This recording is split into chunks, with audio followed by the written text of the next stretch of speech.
Hadis riwayat Abu Dawud. An Abi Hurairah rafa'ahu qala inna Allah yaqulu ana thalithu syarikaini ma lam yakun ahaduhuma sahibahu fa idza qanahu kharajatu min bainihima. Hadis bersumber dari Abu Hurairah radhiyallahu an. Ia berkata, sesungguhnya Allah berfirman, Aku adalah pihak ketiga dari dua pihak yang melakukan kerjasama selama salah satu dari keduanya tidak berkhianat.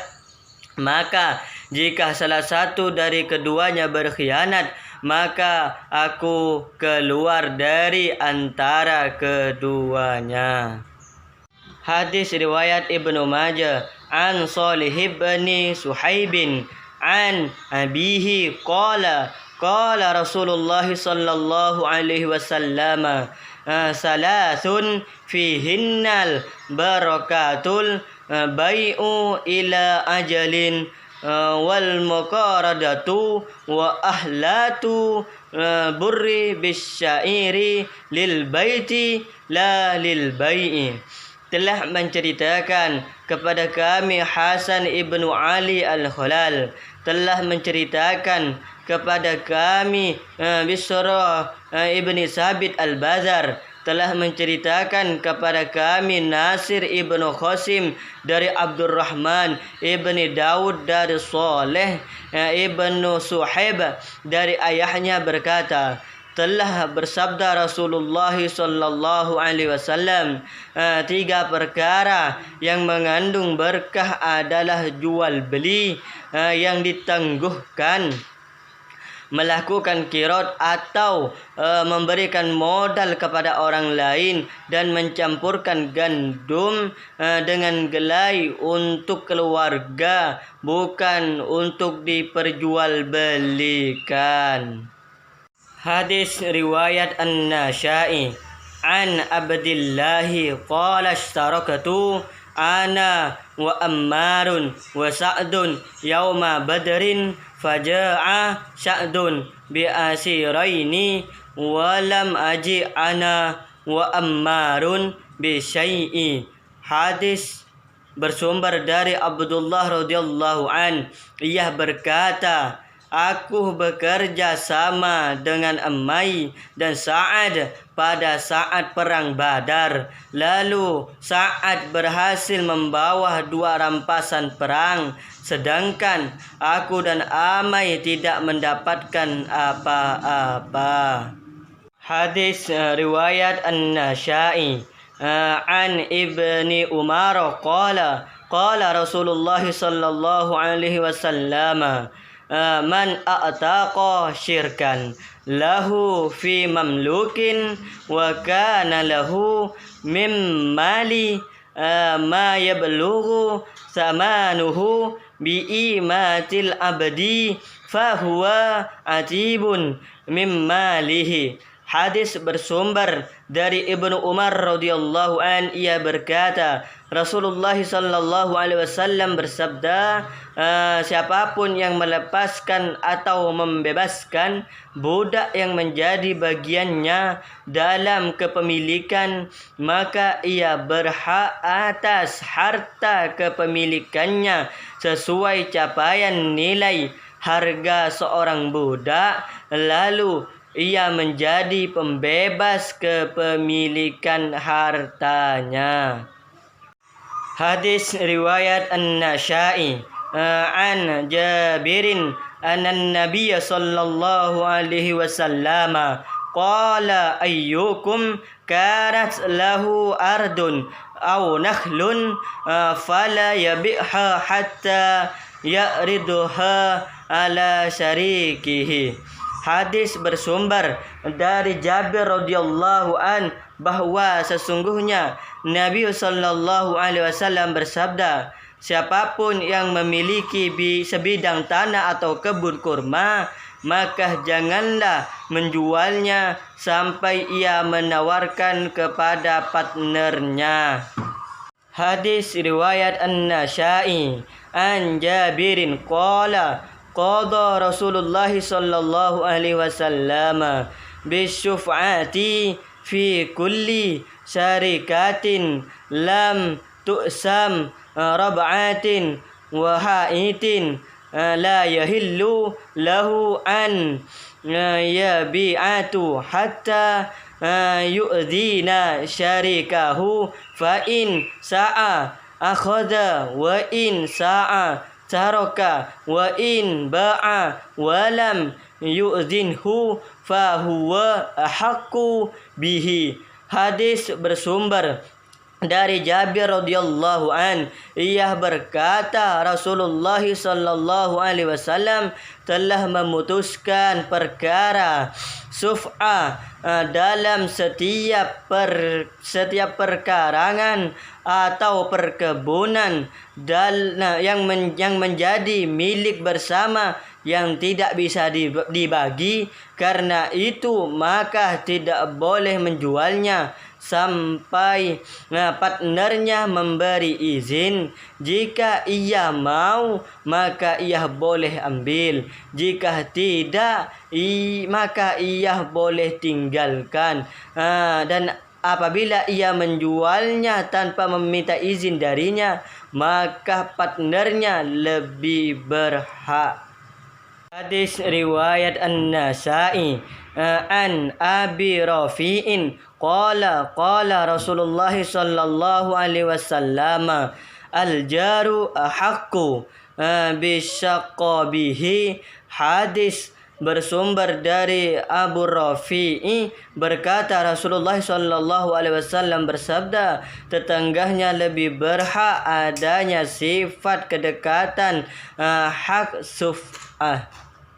Hadis riwayat Al-Bukhari dan An-Nasa'i an Abi Salamata an Jabir bin Abdullah radhiyallahu anhuma anna Rasulullah sallallahu alaihi wasallam qala syuf'atu fi kulli malin lam yukasam fa idza waqa'at al-hududu wa urifat at-turuku fala suf'ata.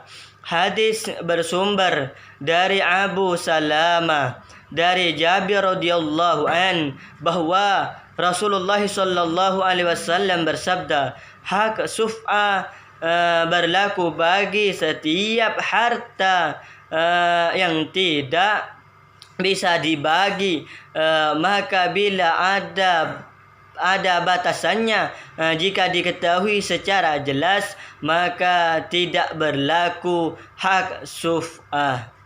Hadis riwayat Abu Dawud an Hanzalata ibni Qaisin annahu sa'ala Rafi'a ibna Khadijin an kira'in al-ardi naha Rasulullah sallallahu alaihi wasallam an kira'in al-ardi faqala abidzahabi wal wariqi faqala amma bidzahabi wal wariqi fala ba'sa. Hadis bersumber dari Hanzalah putra Qais bahwa dia pernah bertanya kepada Rafi bin Khadij tentang penyewaan tanah, dan ia jawab Rasulullah sallallahu alaihi wasallam melarangnya. Lalu ia Hanzalah bertanya lagi, apakah boleh membayar dengan emas atau uang kertas? Maka Rafi menjawab boleh. Hadis riwayat Abu Dawud an Rafi'i ibni Khadijin qala Rasulullah sallallahu alaihi wasallam man zara'a fi ardi qaumin bighairi idnihim falaysa lahu bizar'i syai'un wa lahu nafaqatuhu. Hadis bersumber dari Rafi bin Khadij. Ia berkata, Rasulullah sallallahu alaihi wasallam bersabda, barang siapa yang bercocok tanam di tanah penduduk tanpa izin mereka, maka ia tidak berhak sedikit pun atas hasil pertaniannya. Ia hanya atas biaya operasionalnya. Hadis riwayat Abu Dawud. An Jabir bin Abdullah qala naha Rasulullah sallallahu alaihi wasallam an al-muzabanati wal muhaqalati wa an sunya illa ayyulama. Hadis bersumber dari Jabir bin Abdullah radhiyallahu an. Ia berkata, Rasulullah sallallahu alaihi wasallam telah melarang menjual buah yang belum jelas dengan harga kurma yang sudah jelas dan timbangan kualitasnya, dan melarang menjual kebun dengan hasilnya, serta mencualikan barang yang tidak diketahui dalam akad atau kontrak, kecuali jika sudah diketahui taksiran nilainya. Hadis riwayat Abu Dawud. An Ibni Umar anna Nabiya sallallahu alaihi wasallam amala ahla khayra bisyatri ma yakhruju min samarin aw zar'in.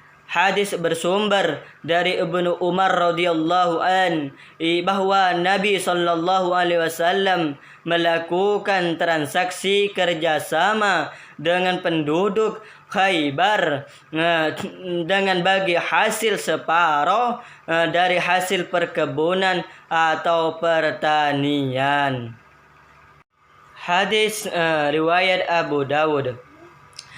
An Ibni Umar anna Nabiya sallallahu alaihi wasallam dhafa'a ila Yahudi Khaybara nahla Khaybara wa ardaha ala an ya'tamiluha min amwalihim wa anna li Rasulillahi sallallahu alaihi wasallam satara samaratiha. Hadis bersumber dari Ibnu Umar radhiyallahu an bahwa Nabi sallallahu alaihi wasallam menyerahkan kebun kurma di Khaybar kepada sekelompok orang-orang Yahudi Khaybar agar dikelola dengan modal mereka, dan bahwa mereka menentukan bagian Rasulullah sallallahu alaihi wasallam separuh dari hasil perkebunan. Makna hadis asyaraki bagian atau hak kerjasama, as-suf'ati hak menawarkan kepemilikan sebelum dijual, ar-rab'ati rumah tempat tinggal atau tanah, haitin taman atau kebun, saqabi kedekatan baik dari sisi kekerabatan, turunan atau dari sisi kedekatan tempat tinggal. As-sunya mengecualikan barang yang tidak diketahui dalam akad atau kontrak. Al-mazara'ati kerjasama di bidang pertanian dengan modal benih dan biaya operasional dari pengelola tanah dari pihak pemilik tanah dan bagi keuntungan sesuai kesepakatan. Al-mukhabarati kerjasama di bidang pertanian dengan bagi hasil 50%. Al-masaqati bentuk kerjasama antara pemilik pohon atau tanaman dengan penggarap dengan perjanjian bagi hasil yang jumlah menurut kesepakatan bersama.